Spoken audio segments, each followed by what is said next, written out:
Hey, so my personal why do I do what I do, is because I'm a deep sea diver that really is looking to save the world and have this yearning within myself to share and to grow and collaborate. It gives me a sense of purpose, and I inherently believe in the power of woman. So it's really about stepping into living authentically, living in truth. And the bigger picture, why is empowering women important? Why does it matter? Is that we're living in really interesting times, and certainly right at this very present moment, we have a huge number of adults in New Zealand with some form of anxiety or mental unease, and this number is growing. So I really firmly believe that what I do is not just sort of some kind of nice fluffy thing, but actually is inherently important, and that the whole well-being of our humanity and our earth is really at a critical point that we need to celebrate and honour and empower. I'm just going to quickly shut a door for a moment because my son's wandering around with a pet lamb. Hang on a moment.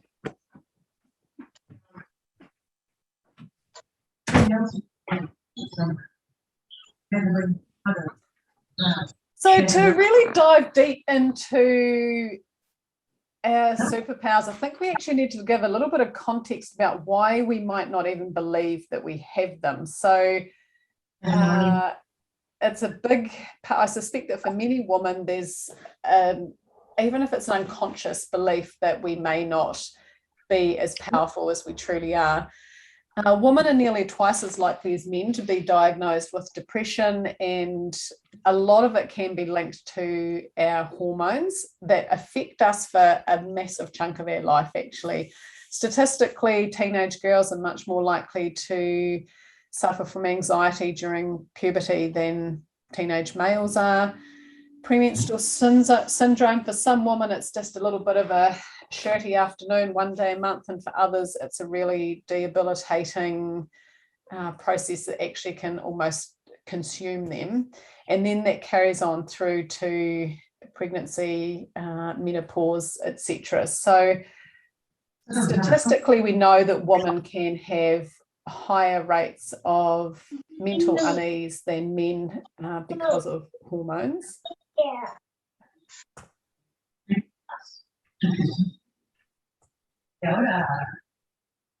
So a little bit more of a backstory. So I'm going to go back. The other reasons that come into play is that women are still underrepresented with power and status in the world. We're still much more likely to be abused sexually, emotionally, physically, and women are still much more likely to take the load of family. Oh, Kate, could you turn it on? Some audio is still on. Could you turn it off? Yeah, would people mind muting themselves, please, if their microphone's been on, just so we can hear? That's awesome. Thanks, team. Yeah, so women are still taking, even if you're a working woman, you're much more likely to still be doing the bulk of the domestic at home as well, such as doing the washing, putting a meal on the table, getting groceries. So there's an overload there.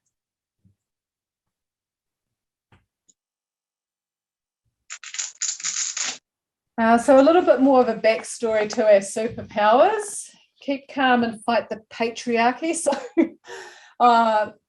this is a word that gets bandied around, and in some ways it's overused, in some ways it's underused. But essentially what it is it's decades of, around 8,000 years is the estimate of an uneven power distribution towards men holding power in commerce, in politics, in culture, in religion, in pretty much every aspect of life. There is an uneven power, and some of it is known, and some of it is so deeply entrenched and unconscious that we're not even aware of it. So I just thought I'd share this story with you. I read this fascinating book recently around the woman's brain, and there was a story in there that was talking about women playing in classical music and orchestras around the world. And traditionally, there were something like 5% of females were represented in these orchestras. And they always did auditions that you could see the person, know their gender, know their race. And then they decided to introduce a system where they would do blind auditions. So it wasn't known who the person was, what their gender was, what their race was. And they would choose people purely on the merit of how they were playing and what they could hear. So what happened was almost overnight, we jumped from 5% of women being in these orchestras to 50. So it was shown that there was such an unconscious bias towards presuming that only men could play some of these really powerful instruments. And this was coming from people that, some of these people that were choosing the people in the orchestra, some of them were outrightly admitting that they favoured men, and others believed that they never would have had that bias, but simply by having that blind audition that came through. So I find that really powerful, that there is so much unconscious isms out there that many of us who think we're very holistic, even we might hold them to.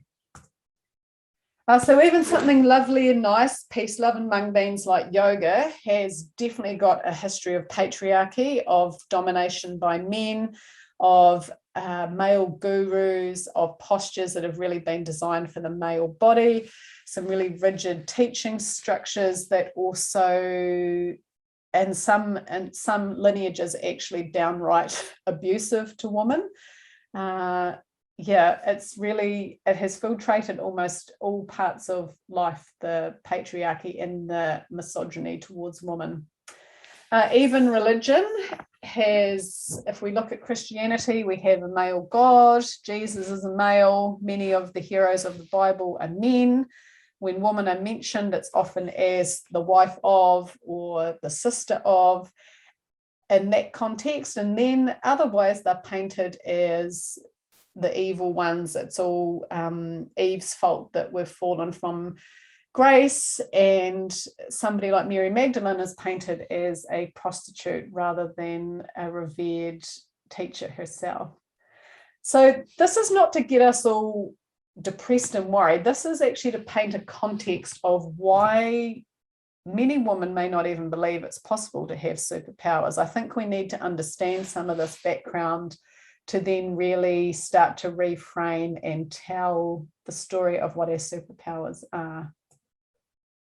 So what if we rewrote history, which even the name itself is saying that this is his story, to her story, and we reframed things and considered other possibilities? What if we had egalitarianism rather than patriarchy?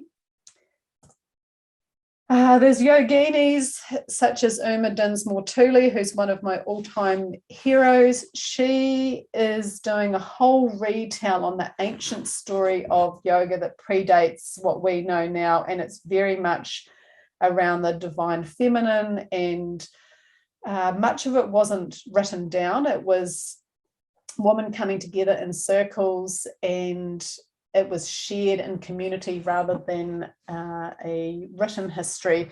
And it was really about women finding pleasure in their body and pleasure in the earth, and moving their bodies in ways that created a wholeness for themselves and this wholeness with the universe. So some really awesome information coming out that actually proves that the feminine yoga existed before the masculine did, and there's a little bit more of a movement towards honoring that now and connecting in with the womb, yoni shakti, and our feminine essence. Megan Watterson is another hero of mine. She is a feminist theologian. I so love that, a feminist theologian. What a title or thing to call yourself. So she is a very, very highly trained expert in religions of the world, and she puts the slant on as a feminist, as in she starts to paint the picture and tell the stories of women in some of these lineages rather than them being always about the men.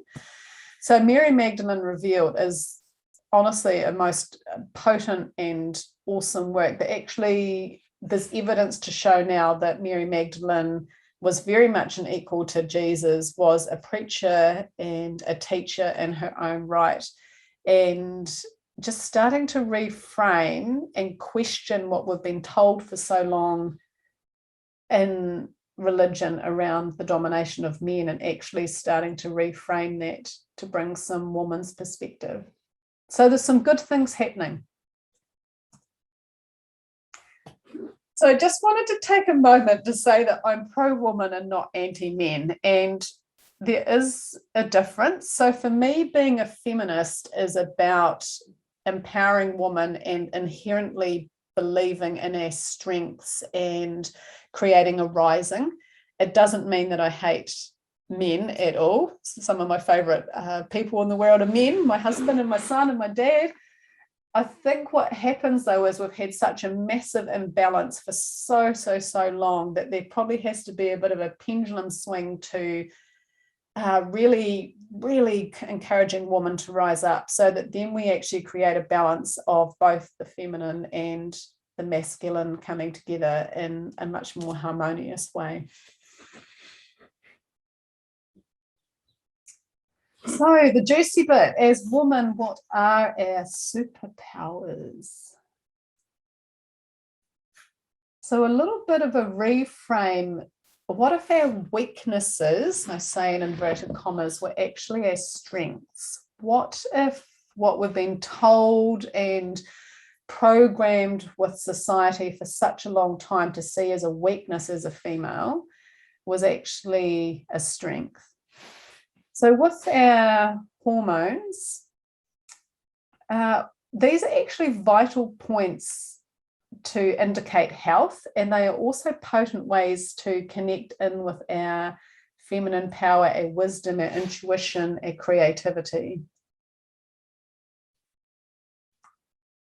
Kindness has sort of always been seen as a bit meh, a little bit wishy-washy and soft. So what if we actually saw kindness as a strength, as a powerful tool? And research is now showing that kindness gets better results in community, in business places, in voluntary organizations. Kindness is not just some kind of fluffy topic, it actually leads to much better outcomes. Hello, whoever's joined us. How are you? Do you mind putting yourself on mute and just turning your camera off, if that's okay? Just I'm hoping that the line will hold better that way. Thank you so much.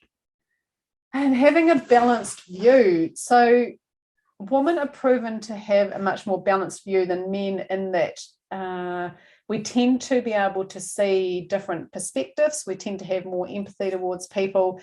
And a balanced view actually is much safer than having an extreme view where we're very pro or very anti this. That can actually lead to some very toxic situations and power struggles in the world. Sensitivity. So I am a highly sensitive person. I deeply feel this world, both the highs and the lows. And for a long time, I really felt that that was a weakness. I felt that it was a bit soft, that the world could almost consume me or overpower me. And now I actually realize that it is, are we meant to be seeing any slides, Kate? Oh, are you not seeing slides? Ah, oh no.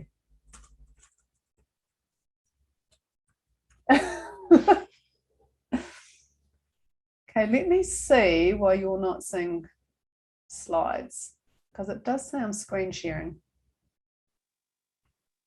I'll just, I think what the problem might be, if you go onto screen share on the bottom, Kate. Yeah. And then you need to select the screen where the slides are on, because you'll probably have a multi-choice of what you can choose.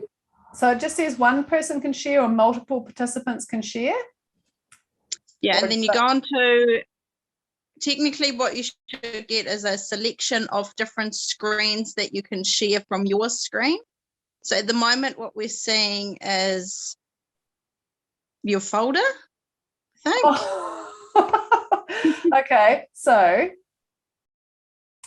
who can share? So I've just got advanced sharing options. One person can share at a time, multiple participants.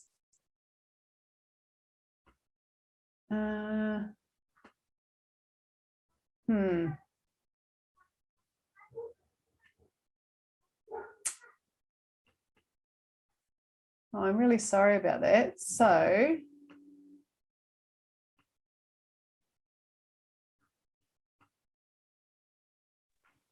Now we can see it, Kate. can you? Yeah. Ah, Now. Yeah. okay. I Yay. just thought that was my screen. I didn't realise that was your screen. Oh, well, thank you for telling me. Yeah. You've just got to look at my face for the last wee while. That's okay. The content is still there, and now thank you very much for telling me. Now we can now you can see what's happening. So yeah, I was just talking about being sensitive and how I really have made a swing from regarding that as a weakness to actually seeing it as a strength and a superpower, because it makes me empathetic, it makes me tuned in, it makes me good at the work I do with women. It means I have a real felt sense of being in this universe. I'm not numbed out, I'm actually alive to the whole experience. I spoke to some women recently and I put this question to them about what they believed as superpowers were. And I loved this response from one woman who, for her, she said her anxiety was a superpower. It makes me see the beauty of everything around me. As I daily practice mindfulness and gratitude, I'm a better person for it. So for this woman, what she speaks to is that actually having had the experience of being anxious, it actually has encouraged her to have a reframe of her life and to really show up to self-care and to be very present and mindful about how she lives. So she actually feels now that she really is much more alive than if she hadn't have had the anxiety to encourage that growth. And her menstruation, oh my goodness, something that pretty much everyone experiences, and yet it is such a still viewed as taboo or still shamed or still seen as somehow icky. And you know, this needs a whole reframe, because it is one of our most inherent superpowers is our bleed and our cycles. So I'd love to just take a few moments to check in. If you are happy to unmute yourselves and just share maybe one or two words each about what you believe our superpowers are. Do you believe we have them? What do you think they are? Like, I'd love to have some feedback and a little bit of a conversation on how people feel about that. Anybody willing to go? Yeah, like definitely the kindness and the caring and the mothering love helps to create the family to stay together and cook for the whole family is like nourish the family and bring the family together on one table. It's important for the community, for the feeling, being connected, belonging, feeling, and yeah, definitely the kindness, empathy, it's our superpower and our cycle. I totally agree with you. To really allow ourselves to listen to our cycle and say, okay, if I'm bleeding, then I rest more. Then I take my time to be in my bed or like more hidden. And otherwise, if I'm in the spring or summer, then I'm on fire. Yeah, awesome. And make it happen. Yeah, thank you, Teresa. Yeah. Would anyone else like to voice? I'd love to hear some different perspectives, even if it's something, yeah, if you're not feeling you agree or you do agree, like let's have a little bit of a conversation. I'll say something, Kate. It's Julie. Hi, Julie. Hi. It's along Therese's line that women have the ability to, create and bed and have children, and it's like the whole creative superpower of the universe or is in their bodies, and how the menstrual cycle, we have the ability to sort of release and renew every month. That's very light summary, but I think that connection to nature, it allows us to innately connect to nature, and as a sort of lead the way and sort of being a restorer, in today's world as it is now. Yeah, thank you, Julie. That's awesome to touch on that. And I guess that's a little bit what I started to share around the feminine yoga, that the human wasn't separated from the earth then, that it was all one, and that both our bodies were revered and the earth was revered as well. It wasn't this oneness, duality, separateness that we, that has been the reality for some time. Have we got any other takers that are really chomping at the bit to share anything?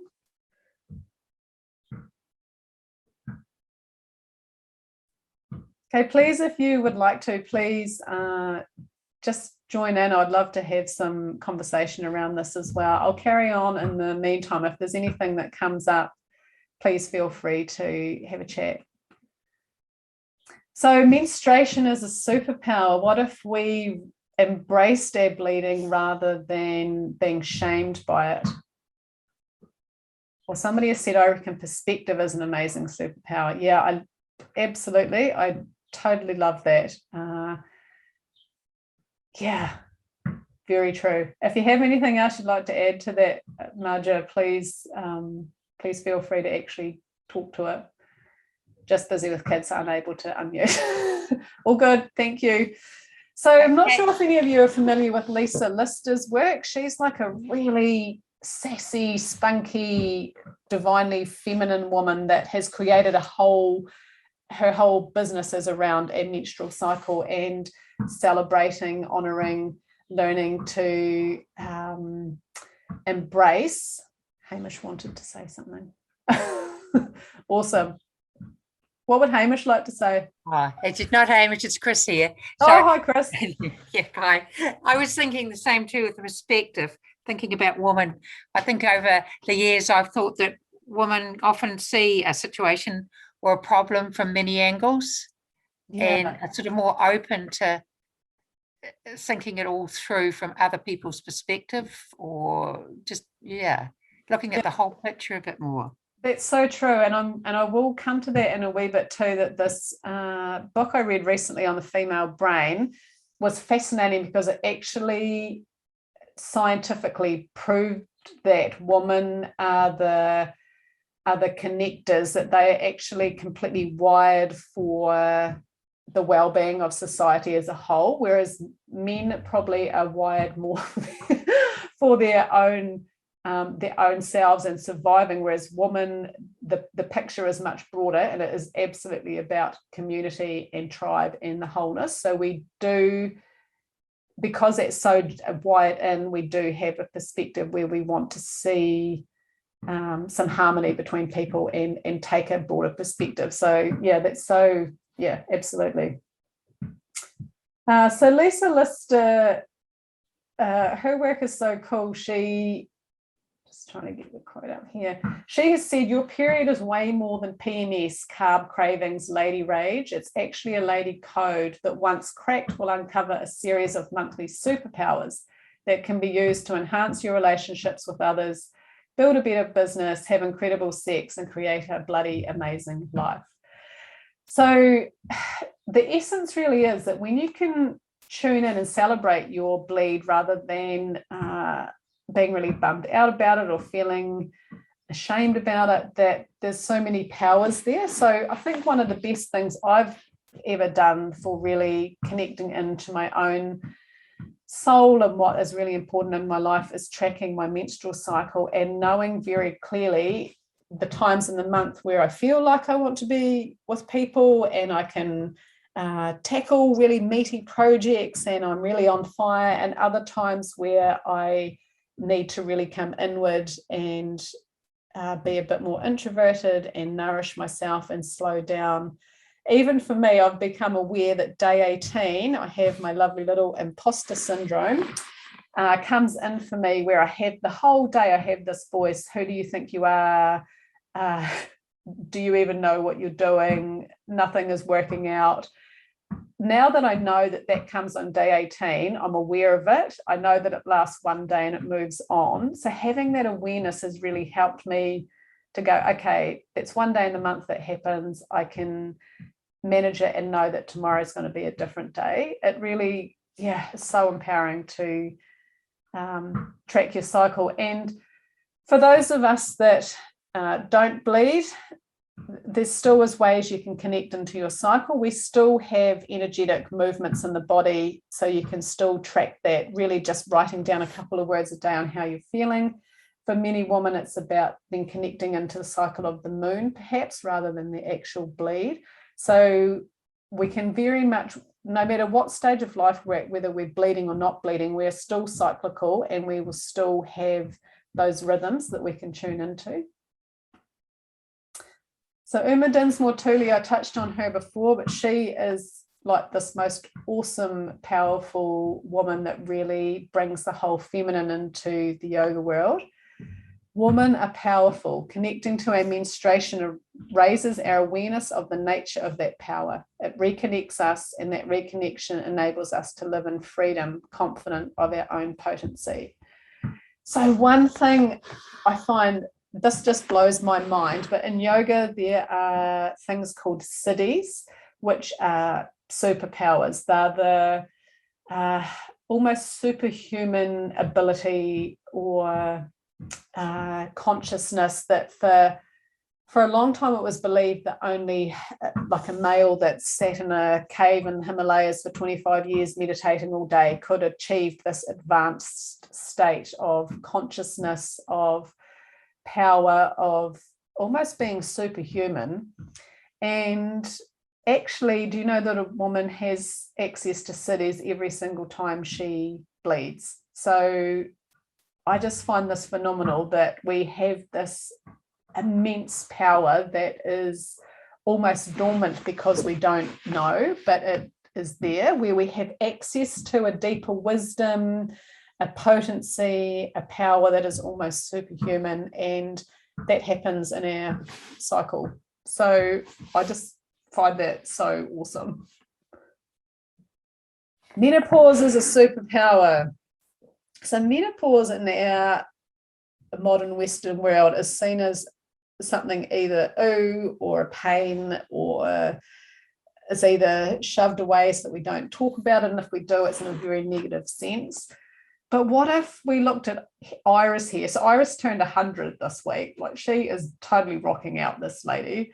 If we looked at the older years as a time of wisdom and depth, you know, in a lot of Indigenous cultures, the elders are revered as the wise people, as the ones that hold the space.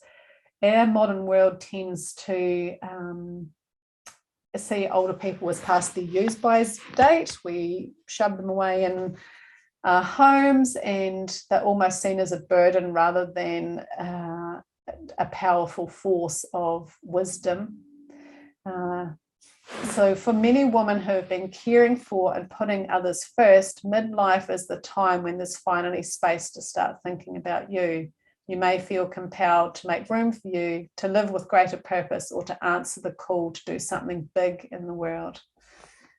And this quote is so beautiful. The silvered glamour of the woman of the winter moon may be woman in her greatest power, woman in her guise as elemental, as force of nature. This is woman to be revered. She is a concentration of feminine wisdom gathered and concentrated over the years. So I just feel that's such a beautiful, poetic way to consider menopause and senior years, rather than how our modern Western world perhaps showcases that. So birth is totally a superpower, no doubt about that. The whole survival of our human species relies on it. It blows my mind actually when you think that a seed can grow within a human body, that we can then birth, that life comes. I mean, it is really phenomenal.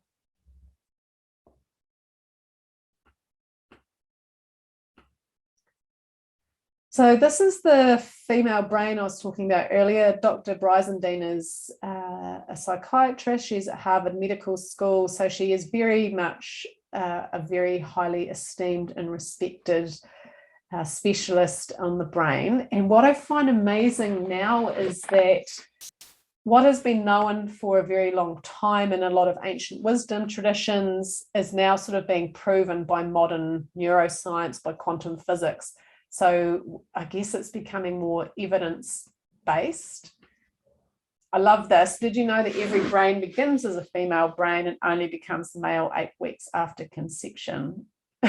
So I think that's a win for the woman here. That, and so even every man around has had some sort of female experience from the early ages of life. How the female brain is unique. So the communication center is bigger, and that gives us verbal agility. So much more complex language-based analysis.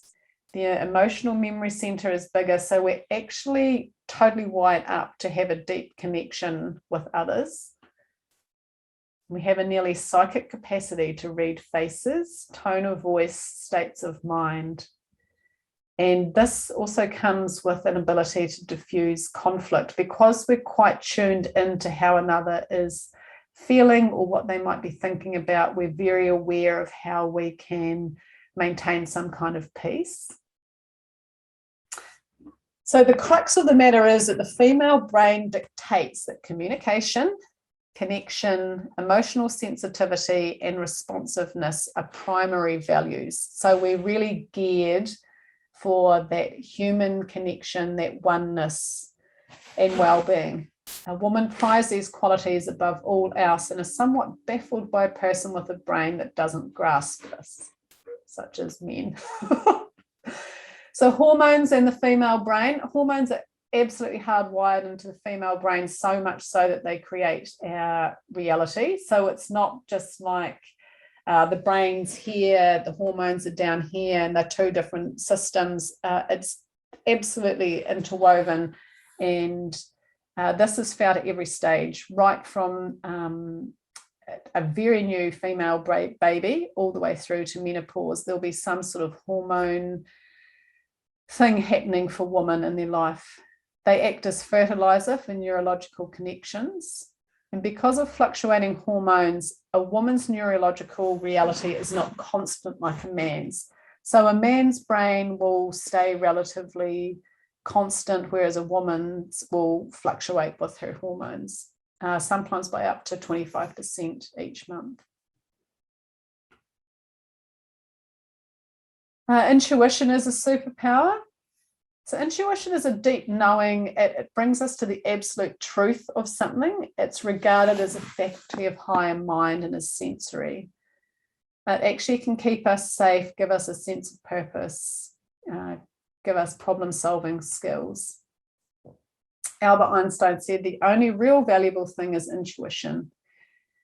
So scientists believe that intuition operates to the right side of the brain and also the gut. So you have that gut instinct. In the yoga world, the right side of the brain is regarded as the feminine. So there is this sense that the intuition is really strong in females. And I find this really fascinating. Steve Cardian is a veteran of law enforcement, FBI defense tactics in America. So he is working in a very patriarchal structured system, and he has written a whole book and works specifically now on empowering women by saying that their greatest tool in keeping them safe is actually their intuition. So he's done a whole lot of work to prove that intuition, is a superpower. Other superpowers that women have is strong immune systems. We're able to distinguish colours more, which might be useful if we work in the arts or graphic design or, say, interior design. We know that we're more empathetic and more intuitive. The superpowers of women in business. So we know from research that women are the decision makers in the home in terms of what products and services we buy. And so that is a very, very powerful place to be, because women hold the power of where the money is spent and in what areas. Agility, it's been shown that women entrepreneurs have the ability to adapt more than men in terms of embracing different people, human connections, and changing dynamics. And I find this fascinating that when it comes to accepting feedback about a product or a service or a team or some aspect of business, a male's brain goes into competition danger mode. So they see a threat and they feel intimidated by that, reactionary, whereas women go into change and amend. So theirs is much more proactive about how can we make this better? How can we make this work? The superpowers of women and community. So the whole well-being of our community and society relies on people volunteering. So the whole Kind Woman Festival, for example, was all volunteers, the people organising it, the people speaking at it. So many things in our life rely on volunteers, whether it's coaching a soccer team, whether it's delivering Meals on Wheels, so many things that are important to the well-being of our society rely on volunteers, and for the most part it's still very dominated by women. It is absolutely a superpower, the skills it requires, the emotional capacity that comes from being a volunteer, the way it affects our society, the well-being of our people, definitely shows that being a volunteer is a superpower. The superpowers of mothers. I am so hot on this topic. I did my whole dissertation on the sacred art of motherhood. I can see in our modern world it is just another role that women take on. It's kind of a revere. I mean, it's almost like you just become a glorified taxi driver. It's just a thing that people do, rather than actually seeing it as something very spiritual, something very reverent and important. This quote is beautiful. In deciding to mother a child, women are in fact spiritual heroines called to the daunting adventure of motherhood. So again, it kind of comes back to that reframing that rather than just telling the traditional story and just ticking things off a to-do list and about getting things done, that we actually take a broader perspective and see things in a more holistic way with a bit more reverence and care. So on a practical level, the job description for being a mother is so broad, and I doubt that there's any other, paid roles in this world that has such a multifaceted range of skills that you have to do. We're chefs and negotiators, managers, wellbeing advisors, teachers, cleaners, financial officers, nurses, event planners, chauffeurs, and more. So absolutely a superpower to be a mother. So really what I'd love to get across is that you don't need to be a carer, have a career, or have a family or be a volunteer to have superpowers. So these roles we take on, we don't get superpowers from doing those roles. We actually bring our superpowers to those roles. So all women, by virtue of birth, have superpowers, and it's really just about remembering and celebrating. I am a woman, I am enough.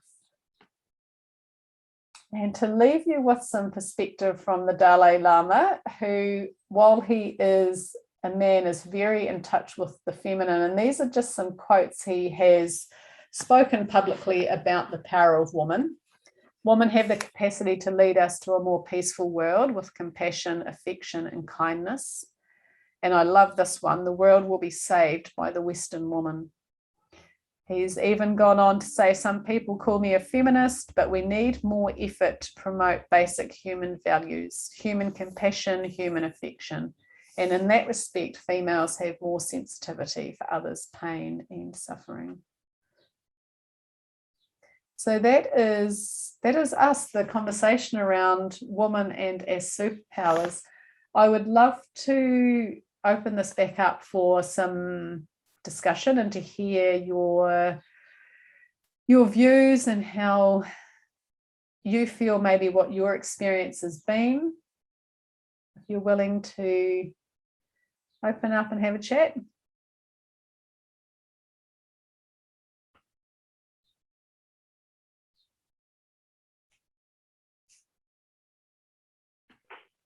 Okay, me again, Julie. Julie.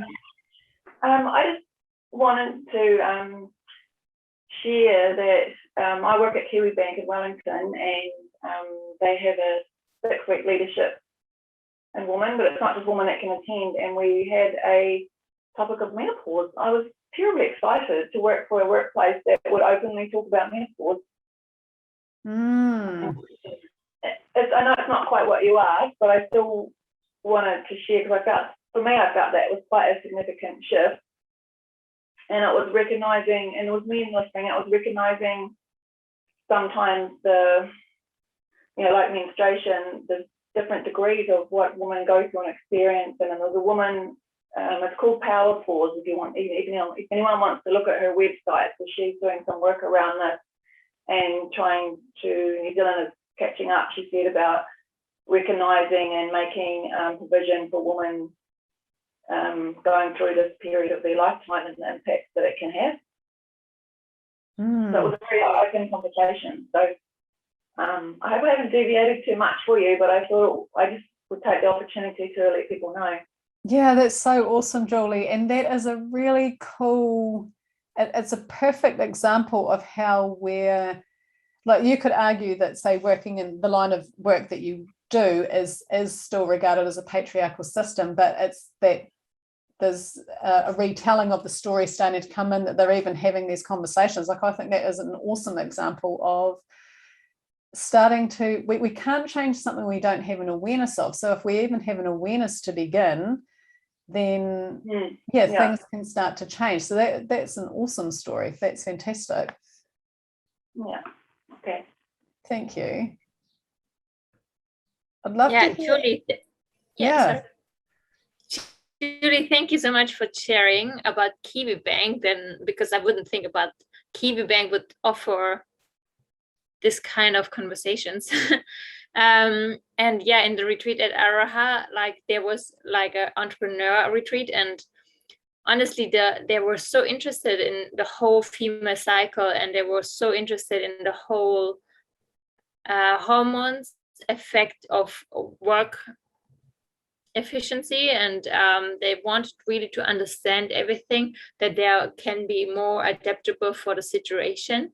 And the men were sitting, like, after my friend, she offered this workshop, and they asked more questions for 45 minutes or longer or something, like, after the workshop itself. Like, it was unbelievable how the new work style is allowing the female cycle of female power to unfold even more.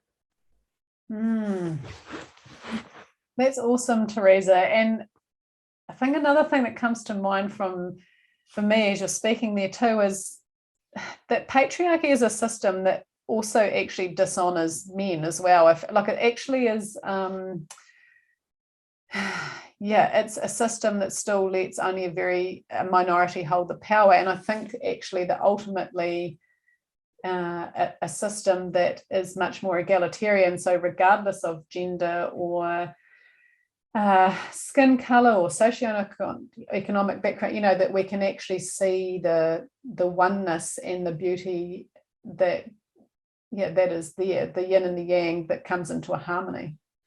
Yeah, definitely. Like to use the skills and the power of the female and the man, and collaborate in a healthy system, in a healthy way, and not in a toxic way. And I believe and I feel the work field is improving a lot, and more different ages, different genders, they are open to step into this world of what is your vision, what is your passion, and what is your love, what you want to do and what you don't want to do. Maybe someone else loved this job and then someone else can do this, to bring really passion-driven business together. Yeah, that's beautiful. Thank you for sharing that, Teresa. Some of the other women that are joining us, I'd love to hear your feedback. Please know that this is a safe space, and it's really important that we talk together about these things. So please feel free to share.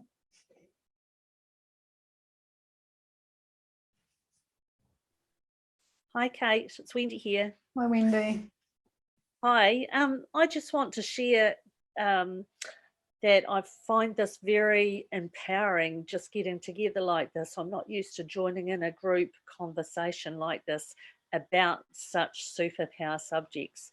And I just think it's very refreshing for me to hear that point of view that's being put out there for women to feel a lot stronger within themselves.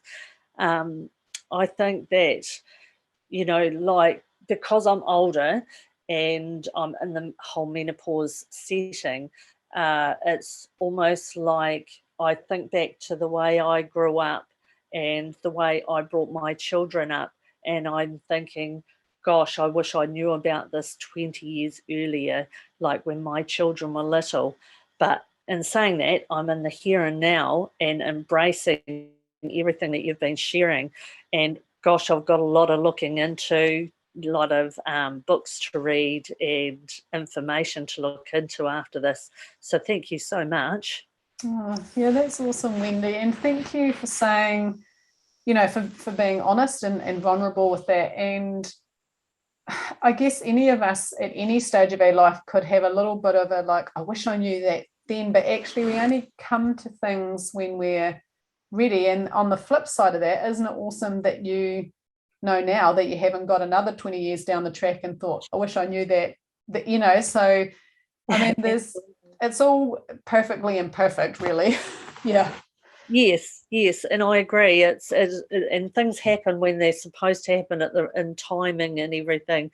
And when you're willing to take on board the new ways of thinking and being more in tune with yourself too, isn't it? It's absolutely. And it's about, you have to be safe. You have to feel, I mean, there would have been a time that we could not have. I mean, we would have all been burnt at the stake for even having this conversation at one period of our history, so we have to feel safe, to have these conversations and to start to even let this energy rise up as well.